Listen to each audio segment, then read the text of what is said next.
எங்கள் ஊர் பக்கம்லாம் செம மழைங்க நேற்று. மழை கொஞ்ச நாளாகவே பேஞ்சிட்ருக்கு. இதில் வந்து வெயிலுக்கு செடியெல்லாம் கொஞ்சம் வாடி போய் இருந்த மாதிரி இருந்தது. இது வச்சு ஒரு 3 மாதம் இருக்கும். பார்த்திங்கன்னா திருப்பி இந்த மழைக்கு தான் நல்லா துளிர் விட்டு வந்துட்டுருக்கு. மருதாணி செடி பார்த்திங்கன்னா தெரியும், நிறைய இலைங்கள் வந்து புதுசு புதுசாக இலைங்கள் விட்டுருக்கு. நிறைய கிளைங்கள் விட்டும் வந்திருக்கு.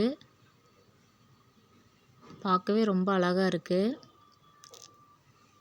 இது எங்கள் வீட்டில் இருக்க ஒரே ஒரு ரோஸ் செடிங்க. இதுவும் மழைக்கு பாருங்கள் நிறைய புது இலைகள் விட்டு துளிர்ந்து வருது. இது வந்து செவ்வந்தி செடி. வெள்ளை செவ்வந்தி மஞ்சள் செவ்வந்தி ரெண்டுமே வச்சுருக்கோம். அதுவும் இப்போ மழைக்கு தான் நல்லா வருது. இது வந்து செம்பருத்தி பூச்செடி. பூ இன்றைக்கி தான் காலையில் தான் பறித்தோம். இது துளசி செடி இருக்குது. பெரண்டை செடி நட்டு ஒரு 2 மாதம் இருக்குங்க. இப்போ தான் நல்லா மழை பெய்யும், நல்லா துளிர்ந்து வருது. அந்தான்றது பசலைக்கீரை. அதுவும் இப்போ தான் 2-3 இலை விட்டு வருது.